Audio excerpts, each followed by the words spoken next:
We have a very special event here at Coursera where you can audit this class for Harvard, Calarts, and USC. USC confirmed me as a professor assistant, but CalArts has confirmed that I'm a professor there.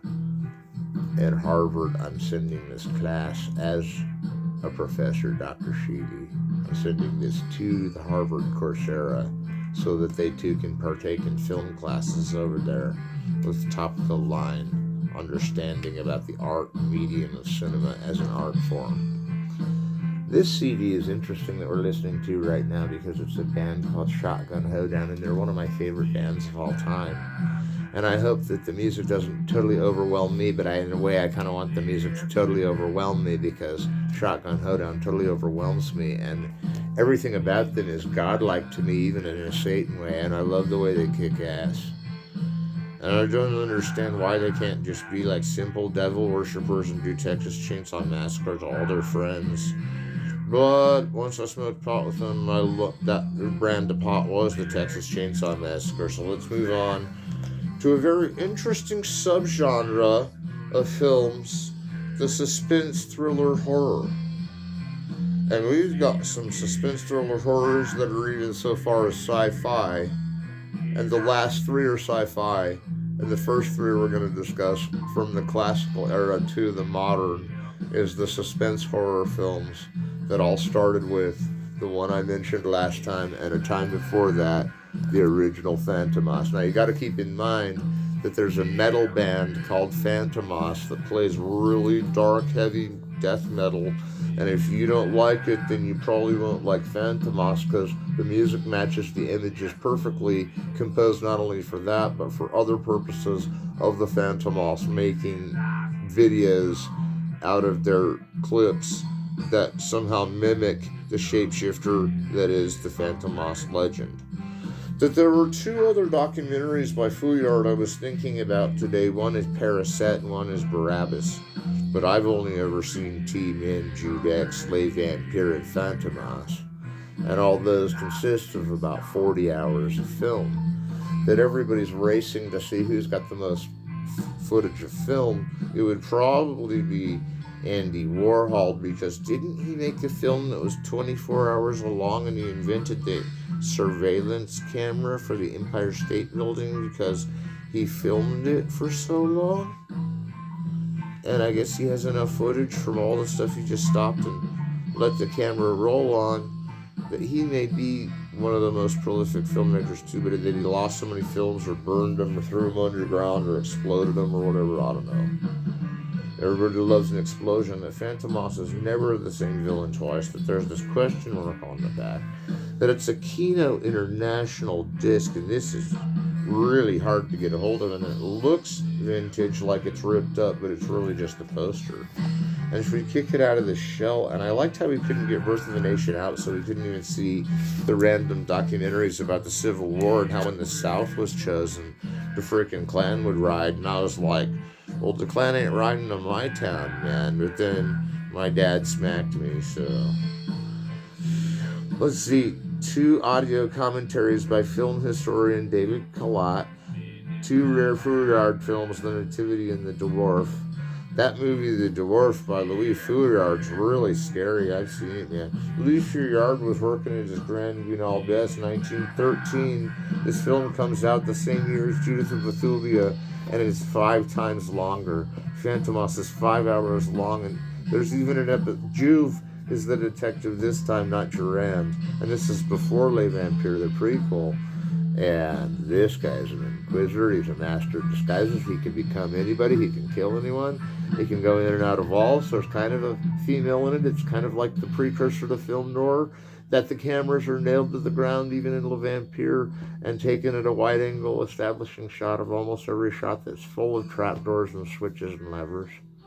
And everywhere is Phantomas, even going down the hallway to sell a cup of coffee to a guy that he was getting it for, whether or not it's decaffeinated or if he slipped him a poisonous pill in the mug, we'll never know, because by then he's shapeshifted already into 2 other people and left the party. By the time he shapeshifts into the government, he's putting people at the gallows. And there's even a criminal episode where he turns into the detective chasing him named Juve. The fact that he turns into the detective named Juve means that he absolutely can consume anyone's image and become them. That Fantomas is both Juve, and both of them are blaming the other one for being not the real one, is totally used in other movies so brilliantly because that originated in Fantomas, where they're both looking like Juve, even though on this cover it's one of his many forms.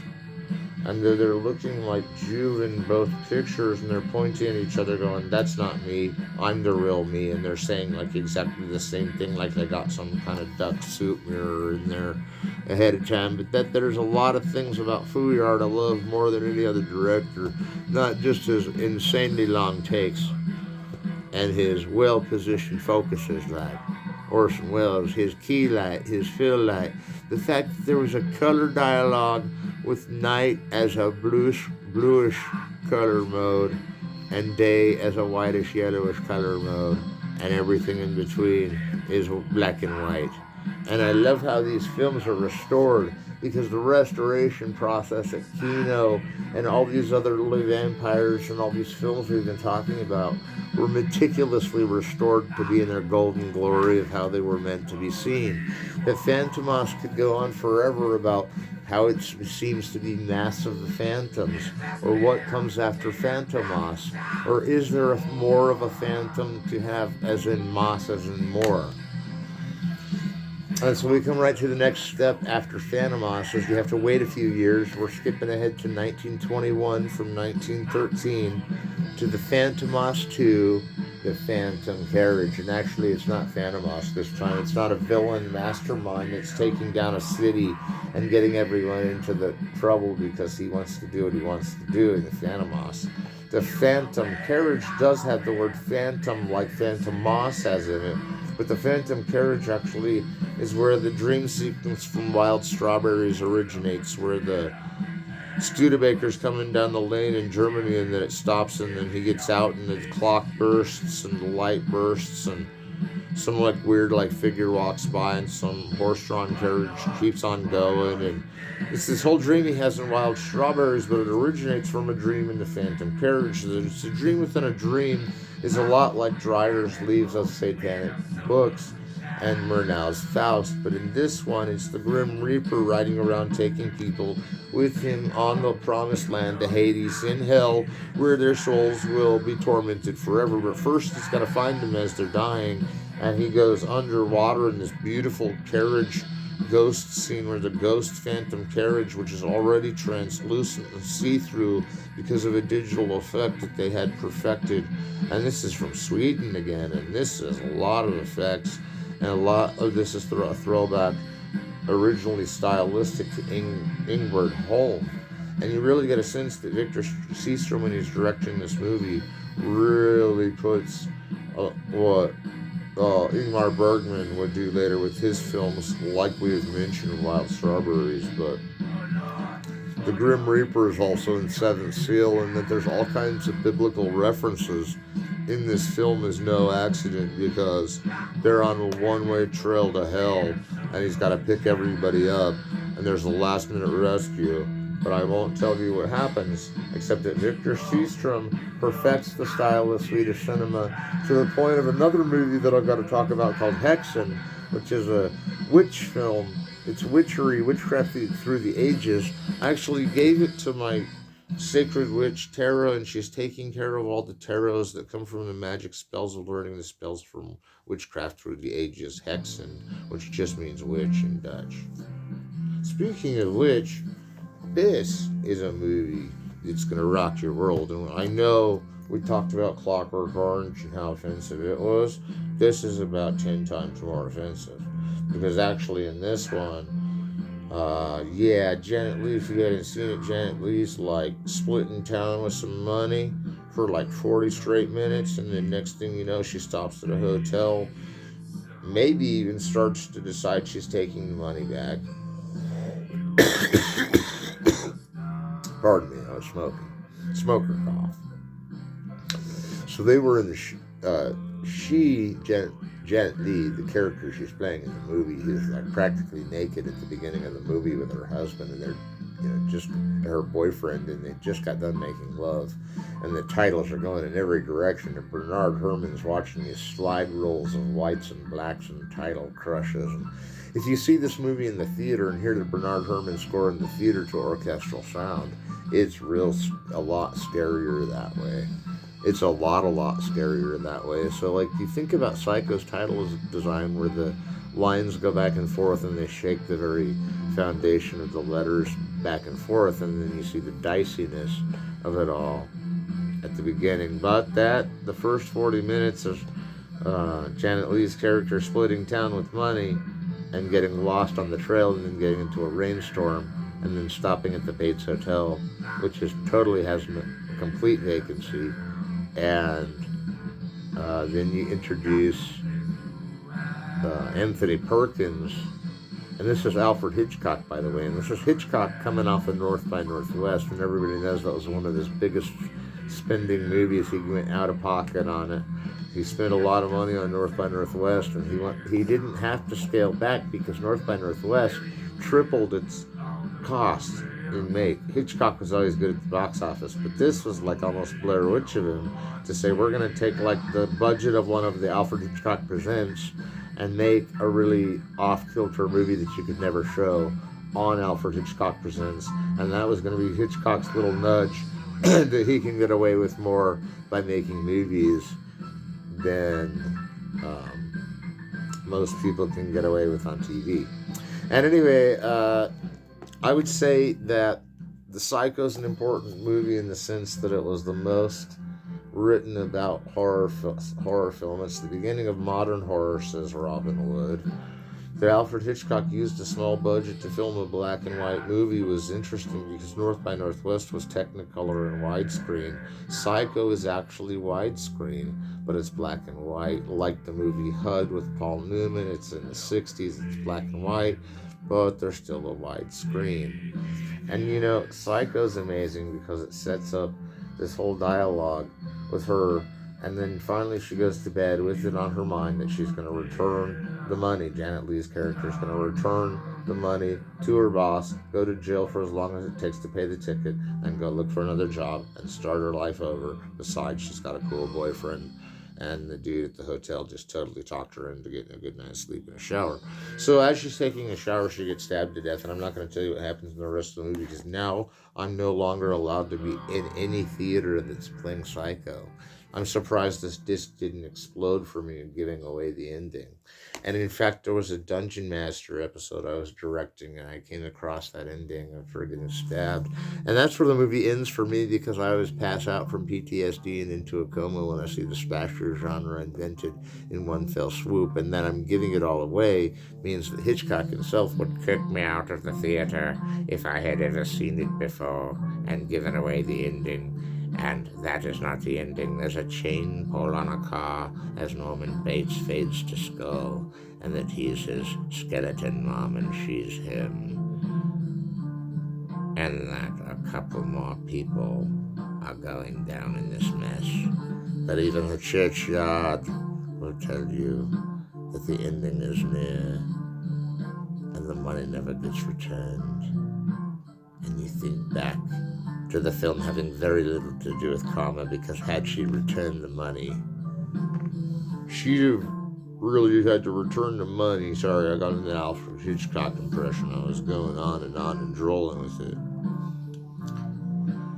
But if she never returns the money, didn't the Texas guy say something along the lines of, yeah, I think she deserves problems because she didn't return my money? And I thought Psycho, for what it's worth, was in fact one of the best movies ever made, and really scary on a level like Jaws is scary, and The Birds is like Jaws too. It's like this Psycho. One thing that's crazy about the word psycho is it kind of has a stigma from this movie, because psychotic could mean that you just have anxiety or that you're depressed, but in this one they're talking about this guy who thinks he's a girl, and they're talking about it even in kind of a dated way, but not really, about how like he had become his own mom after killing her, seeing her having sex with someone that wasn't her husband, And there's this whole Peyton Place thing to this Norman Bates hotel where he gets ready to unwind and let one rip with a knife and kills Janet Leigh. Now, I'm banned from all screenings of Psycho because I've given away the ending twice. And I always stop the film right after Janet Leigh dies because I pretend like she resurrects and watch it from there because that movie really disturbs me from then on. No, just kidding. I like when that old man in Psycho's like, then who do you think was buried in Green Lawn Cemetery? That's a good character actor, and I liked some other things about Psycho. Anthony Perkins was so morally ambiguous. You wanted to like him, but as he's sinking the car, you're kind of hoping the car doesn't sink, and he can't even chew on his corn nuts long enough to stop and see if the car's bailed all the way into the swamp. And that he's shoving it into this protruding swamp in the first place is already so ridiculous. But Psycho has its hilarious moments like that, where all the sheriffs are following her around, and the guy from Texas is like an oil monger. Hitchcock makes one of his cameos. And think about this. When it comes to Hitchcock, one thing we haven't talked about, which we haven't really uncovered much of Hitch, except that he's a roller coaster ride, and that the music matches the raindrops in the filmed scene of the car going through the rain that Janet Leigh is driving. And such as that, Psycho remains on some kind of top 10 American films of all time, probably. But Hitchcock did some other devices that were interesting besides the bombshell blonde and the side characters being important. There were other things going on with Psycho that created a generation of slasher flicks that went all the way from Nightmare on Elm Street to Friday the 13th, and that Psycho started the whole modern horror is the point of Robin Wood's lecture. That I don't think there's anything wrong with stopping the film after Janet Leigh dies, but I do know I'm going to be hard-pressed to watch it for a while because you're not supposed to solve the ending, and I'm sure many of you at Harvard have never even seen this movie, but it kind of, in an ugly way, casts a stigma towards psychological dysfunction because you don't have to be a it should have been called pathological, because you have to be pathological to be proto-fascist about who you're going to randomly stab, who's about to make things right with her boss. But who knows, that Texan dude is pretty pissed. He might have shot her anyway, and that'd be the Robert Rodriguez ending. He'd go after the sheriff, and the sheriff and his posse would get ambushed by the fucking Wild Bunch. So this is Dr. Strangelove, and this was Stanley Kubrick, and this is more than a train wreck that's about to happen. It's the end of the world as we know it, and none of us feel fine because Peter Sellers plays 3 parts, 3 count of 1, as the notorious Dr. Strangelove, which the other title to the movie is Or How I Learned to Stop Worrying and Love the Bomb. Dr. Strangelove, or How I Learned to Stop Worrying and Love the Bomb. You can see down here there's a war room, and the war room is actually shaped like that. Even at the UN, even at the Pentagon, even there are war rooms like that. This is what the Matt Roush of TV Guide says, the funniest movie ever made about global thermonuclear holocaust.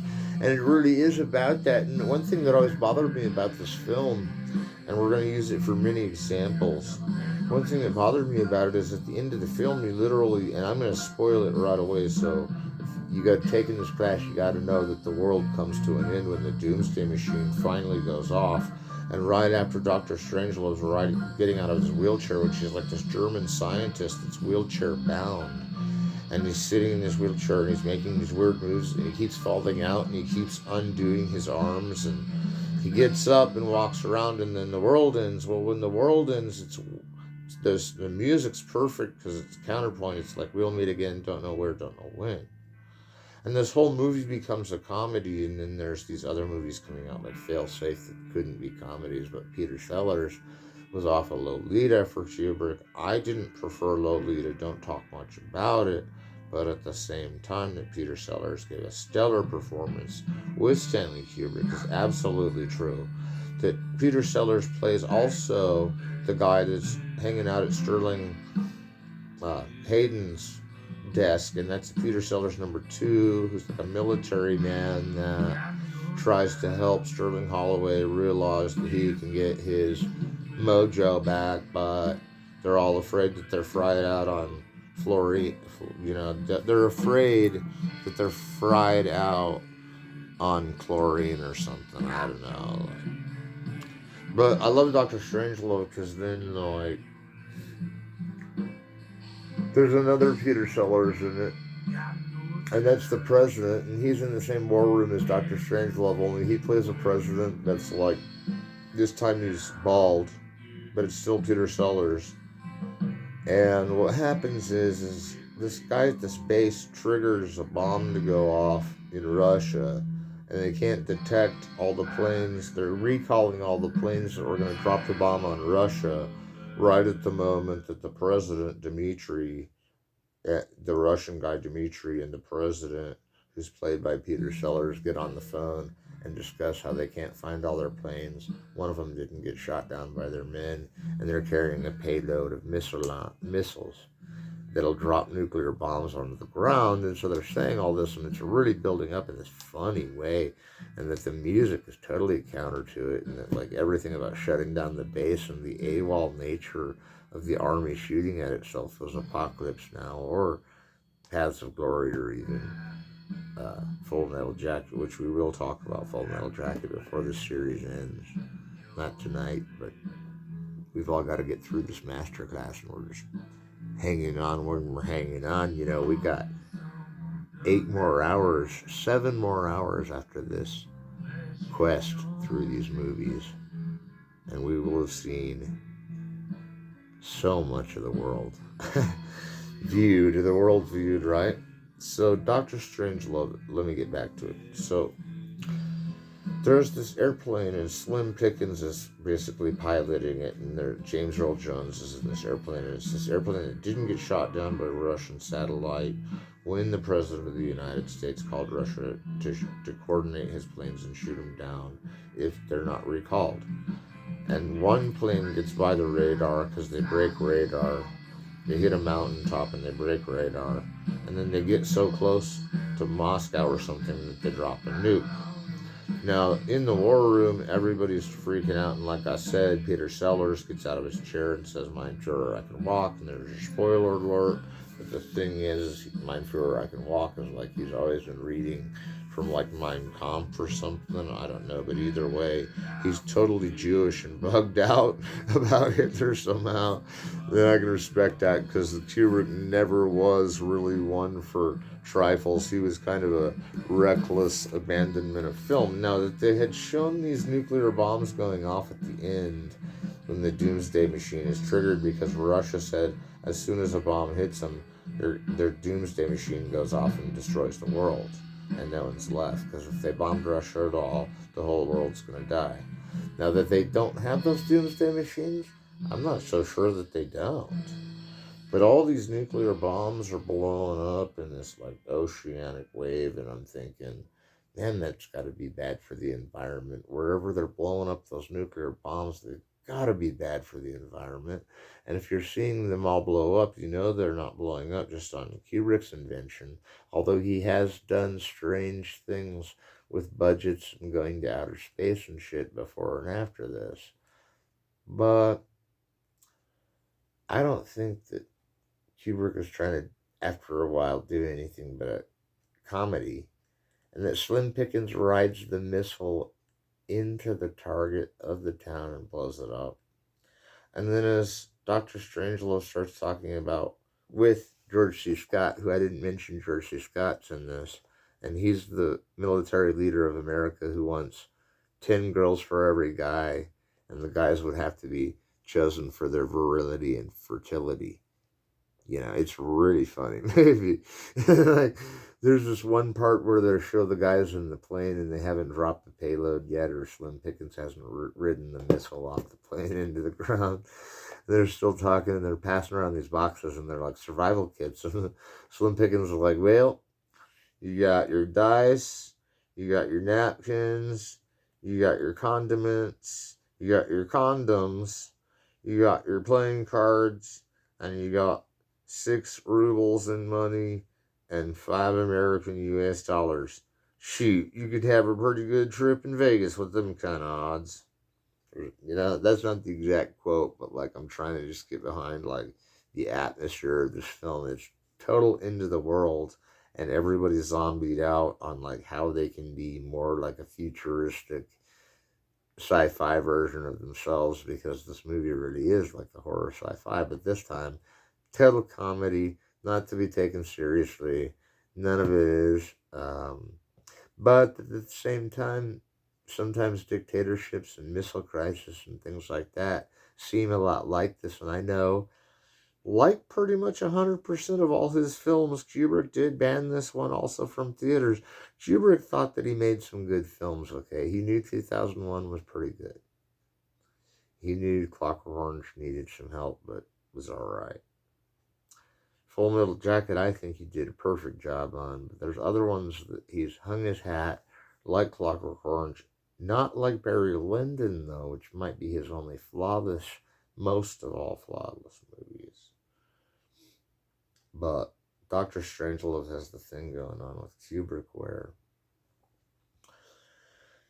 Kubrick is reckless all throughout the movie in Dr. Strangelove, and later when he sees the film and sees the effect it's having on people and sees the effect that it's having on governments, he bans the film from theaters around the time that Kennedy shot anyway. And it's weird because sometimes he'll ban it in America and play it in Europe. Well, with Eyes Wide Shut, he played the X-rated version in Europe and played the triple X version in America. But this is really rare to see Kubrick in true form.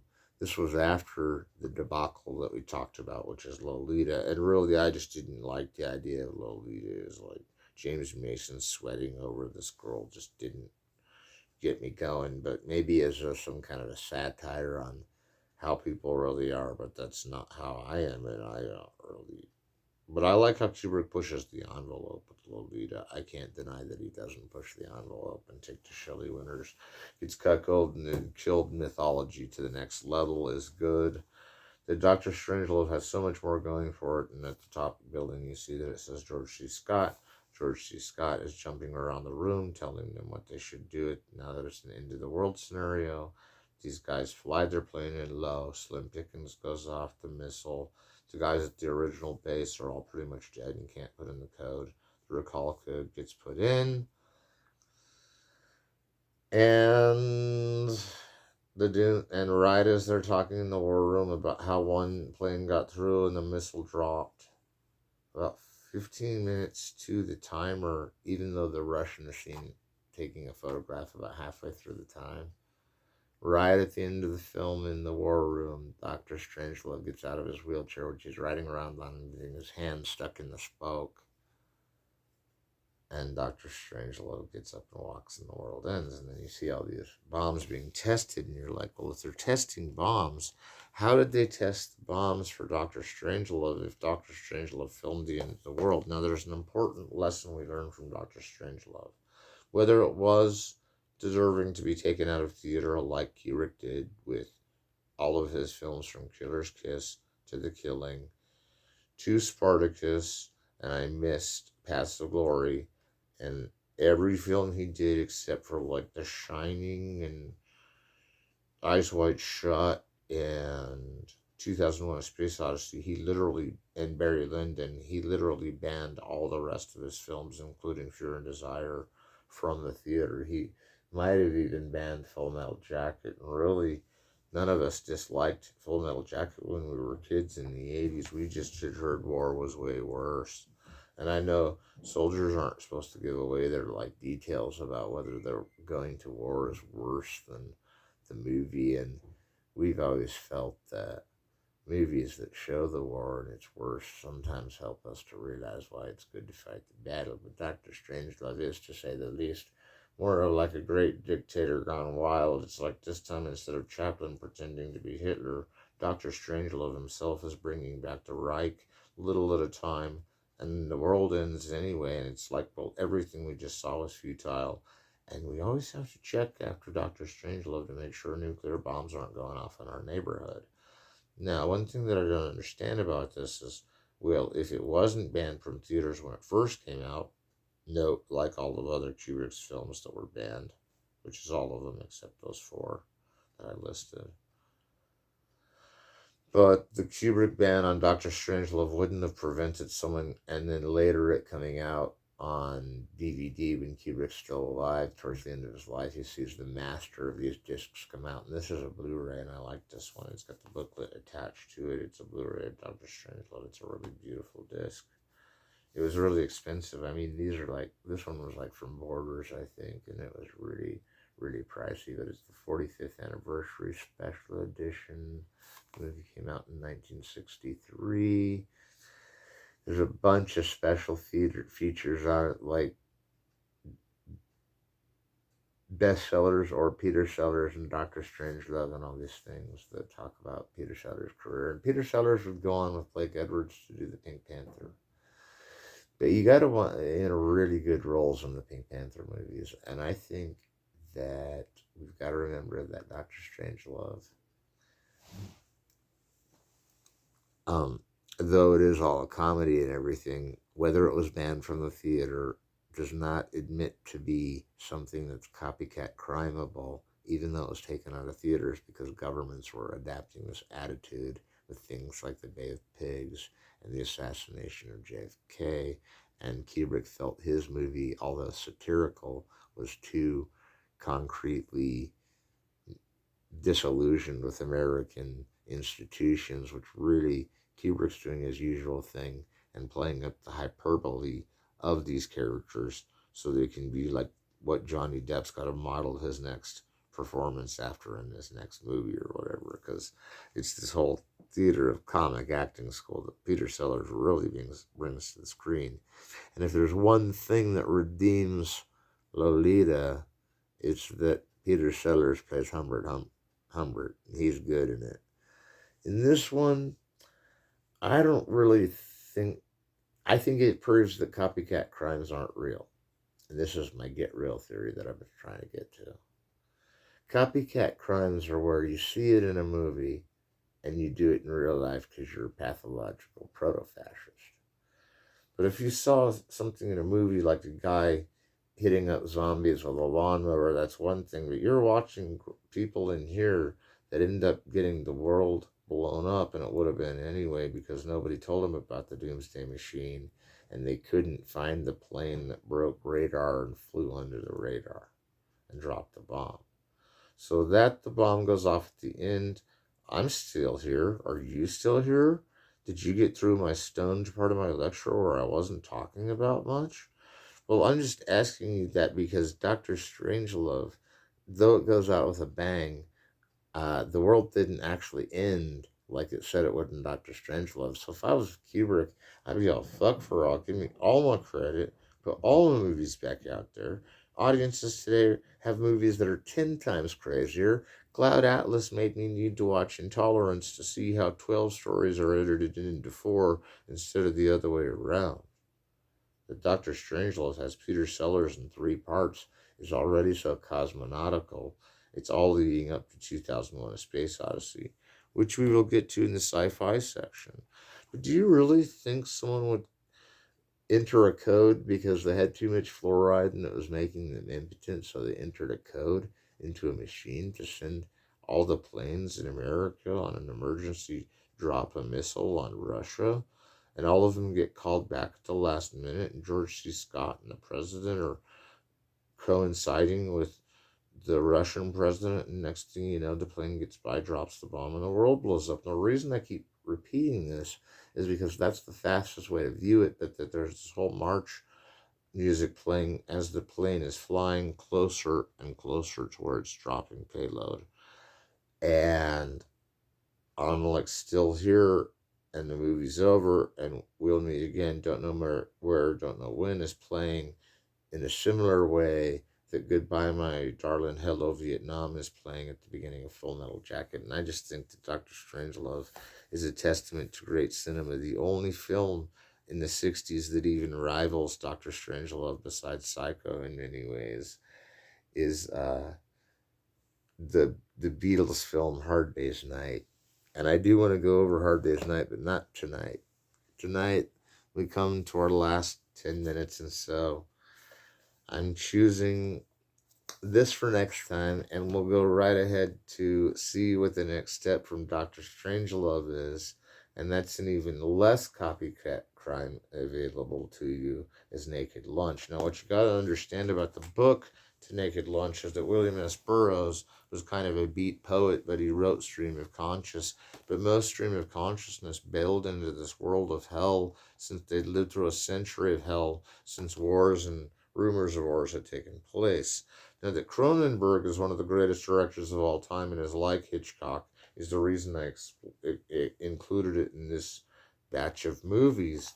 Naked Lunch we could talk about forever, and that there's bugs all over the cover, and this is a really nice copy of it with a really big book about Naked Lunch. And if we look in here, we can realize that a lot of the things that William S. Burroughs was doing with his stream of conscious were over the top. I remember the first time I read that book when I was a student at Calarts, and it was like this big pit of roiling oracle women that were all tripping out.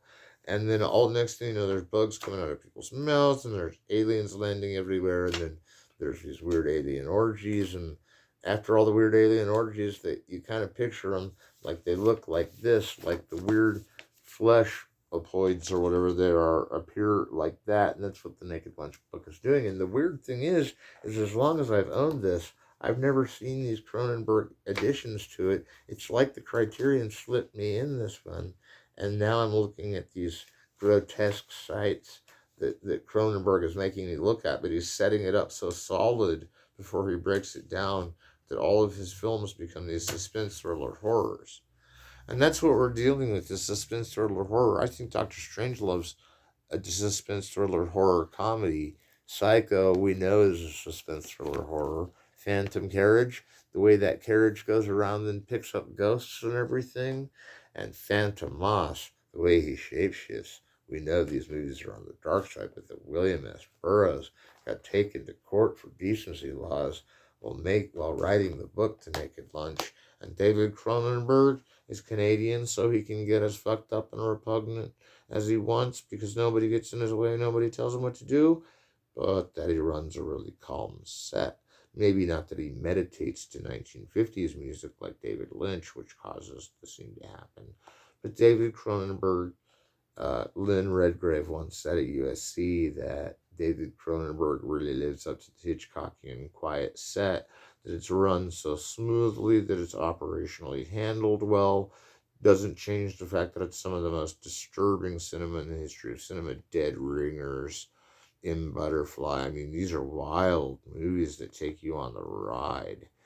And Existenz, where they're plugging in the part flesh, part robotic piece. And Naked Lunch is weird because I remember reading this alien orgy scene that lasts for like 40 pages, and it's real during some kind of like alien black mass or something. And the movie touches on that a little bit, but really the movie's more of an biography of William S. Burroughs while he was writing Naked Lunch. Now, everybody knows that William S. Burroughs was writing underneath a bridge, probably in Van Nuys or Hollywood, and he was writing in it like a small cellar of a small building entrance to the lower level, and that's where he was sitting there with his typewriter banging out Naked Lunch. And then he barely found his beat poet friends, Jack Kerouac and all those guys. And he gave them the draft, and then he disappeared again, and nobody knew if he was on a drug trip or what. Like, eventually he came back to get sued by the laws that were according to censorship in books. That the movie came out in the 90s when nothing was censored, and later 91, and then later Cronenberg would make Crash to even overshadow the bad things about Naked Lunch. That there's alien orgies in black masses, and this is kind of true, but the religious aspect is skipped because Cronenberg's above the fact that anyone would claim to be God when he knows that his name is synonymous with God. And, I don't always agree with the politics of David Cronenberg, but that he takes it all to the extreme, I got to light one up for you, man. I mean, that's beautiful, David Cronenberg. You're making me cry. Your movie Spider is so good. I just want to watch it on repeat and watch it backwards and see if it makes the same sense backwards. But Naked Lunch never gets old. I mean, all these films I've watched dozens of times and they don't really get old. But I'll tell you, I can put this in at any time and I am completely entertained from beginning to end. The film noir aspect of the golden glow of the photography is so beautiful. And like he's got a typewriter on his head. And it's got Peter Weller. Peter Weller, played RoboCop later, and in Naked Lunch, he's this all-out. He's spraying down places for bugs. Then he gets hooked on the powder. Then an alien gets hooked on his bug powder, and they're all doing this bug powder. And I'm like, you guys are nuts, because next thing you know, they get invited to Alien Land, and everybody's on a Star Wars tram to Alien Land, and next thing you know, it's an alien orgy where the aliens can get. Now, the Videodrome, which is in storage right now, and I'm going to get it back in a little while during the lecture phases. But Videodrome has this whole thing where, like, it's extreme. And Naked Lunch is too well polished, although still really rough around those Muppet edges. I mean, you saw those alien beasts that were on David Cronenberg's lap. And that he let those alien beasts on his lap, be it known that he was the one that did that, not anybody else. Nobody else can take credit for that, just him. But that the fashion of the film was to go through the trip of William Burroughs and what it was like to be him, even in an upper crust writing decision-making skill and working on Naked Lunch Stream of Conscious, only for it to get sabotaged by decency laws and taken out of bookstores until later it became a popular book again because of places like Calarts, where everybody somehow got a copy of Naked Lunch on one day and they don't know where it went the next.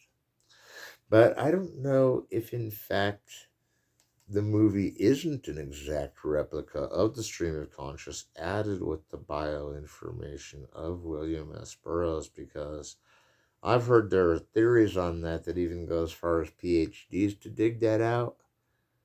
And they were saying it's pretty accurate to say that Cronenberg calculates everything coldly, should I say, because he knows exactly when the next shot of what's got to be what is carrying on the tension, suspension, and terror that's coming ahead.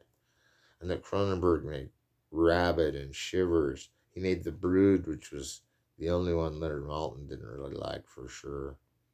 He made Scanners, and we're going to talk about Scanners. We haven't gotten to Scanners yet. Scanners is either somewhere around here or in storage, but we're going back for it.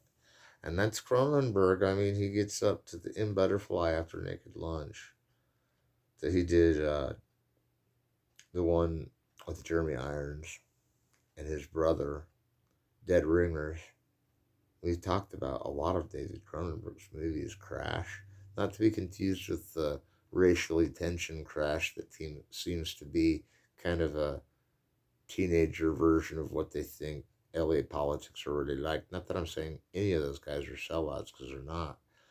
But David Cronenberg's interesting because though his politics do differ mine abundantly, I have to say he's a way better filmmaker than I'll ever be. And actually, may I add that I am a filmmaker, but all the movies we've pointed out so far, even Birth of a Nation, are better than any movies I've made. That there are some lousy movies that are lousier than mine is probably true, but I'm of the compunction that the worst movie is still pretty freaking good, because if the worst movie of all time is still Plan 9 from Outer Space or Attack of the Killer Tomatoes, that's not that bad. I can live with bad movies. I love bad movies. I love bad movies. And not just exploitation, like this takes exploitation to the extreme and says, hey, we're in 90s mode. Let's go like Big Sleep, but this time we get totally screwed by aliens. And by totally screwed by aliens, I mean they're totally screwing aliens in this movie. And that brings me to the last one we'll be discussing tonight. And like the production design of Naked Lunch is unbelievable. It's just like I pictured it in the Stream of Conscious book, this mass globula of like rotating, numbing parts that just like flop around forever. I don't know, man. Brazil is the last one we're talking about, and the reason it's called Brazil, I never quite figured that out. I've seen this film talked about by George Lucas as a flawless masterpiece, and how he looks at it as this great movie, and that it has a good score. The score is called Brazil, and that is the only reason I can think of why they called the movie Brazil, because the score is prevalent, and it's a really beautiful score, and it's like the score of this movie is called Brazil, and the movie is Brazil based on the score being called Brazil. And the score Brazil had come out before the movie Brazil, but that's why it's called Brazil, is for the score. So this is 1985. We're flashing back before Naked Lunch. Robert De Niro shows up in this, Michael Palin.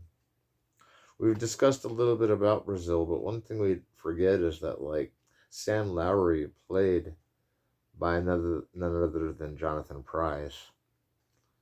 In this world of, like, utopia and futurism, and it's like Blade Runner, and it's like Philip K. Dick, but this time it's Terry Gilliam, and we talked about 12 Monkeys with La Jetée an episode ago, but I'm talking now about Brazil, and how Terry Gilliam single-handedly created a chance to perpetrate with Tim Burton the renaissance of fantasy. Because with Adventures of Baron Munchausen, 12 Monkeys, and Jabberwocky, and Brazil, and Time Bandits,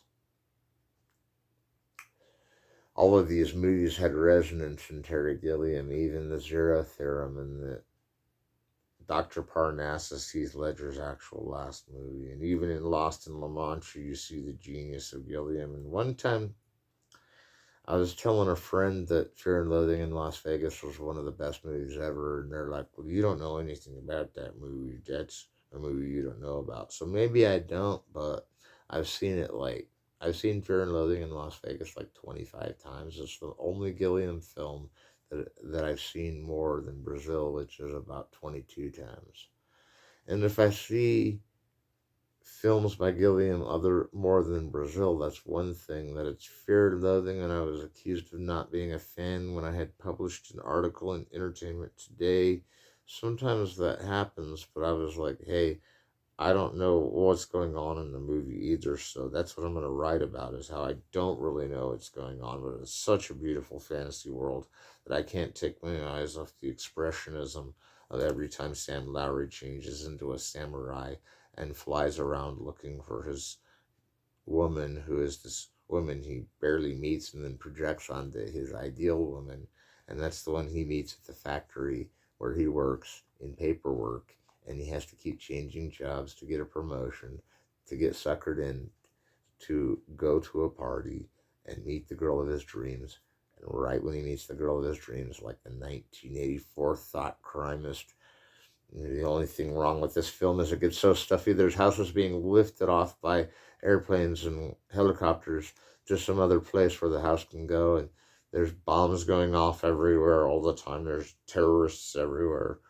They're not really in the country of Brazil, but you don't know where they are other than in Monty Python land. I'm not really sure. That before Gilliam totally moved away from Monty Python, well, you see some of that in Fear and Loathing too, so he didn't really move away from Monty Python. That Sam plays a samurai with wings and can fight giant samurais is cool. That he flies through clouds, and then he flies with this lady, and there's certain scenes that were cut out, but you can see him there with his wings, and this is a really good copy of this on Criterion Collection. These are expensive movies. I mean, you got to be an avid collector to even have some of these in the same collection like that. We've got an example of three $30 Criterions, and the bootleg is that we have these movies because Brazil, I can watch however many times I want, and it doesn't get old. In fact, it led me to believe it has multiple viewings and multiple versions that slip around on the film accidentally, because when I was watching Brazil during the quarantine, when COVID was hitting America, I was watching Brazil, and the whole thing was like, looked like a different production design than I'd ever seen, but I'd already seen this Blu-ray copy on Criterion, so it was really strange. But the Naked Lunch Blu-ray is also amazing, and Naked Lunch is a hard movie to find. And if you want to know the truth, I always, for a while there, and still am pretty caught up on collecting silent films that are Criterion, and The Phantom Carriage hits us there. Now, there's one thing I'll close with. The Phantom Carriage comes rolling up on a clock, and the man gets out and starts walking around, and it looks like there's a parked bike, and it looks like a bus goes by suddenly.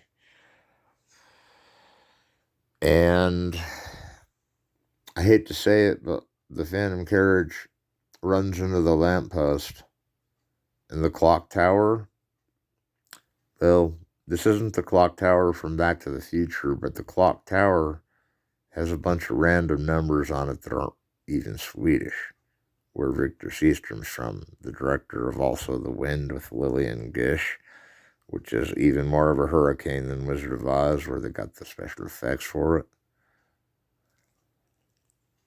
So I'll leave you with this. The Phantom Carriage drolls out to Faust, drolls out to Hades Crossing.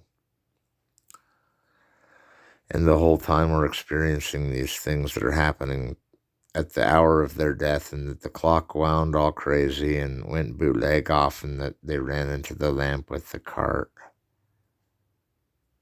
Wild Strawberries will have the very same scene in the opening dream sequence of the professor who finally gets to have a speech at his old school to teach them about the existentialism that he got his doctorate for. But first he has the dream that is 100% straight out of Phantom Carriage. And that's because every Swedish director wants to be Victor Seastrom ever since he made Ingeborg Holm, which we can't explain the mystery of why that's one of the greatest films of all time, except for how it's edited and production design in tandem.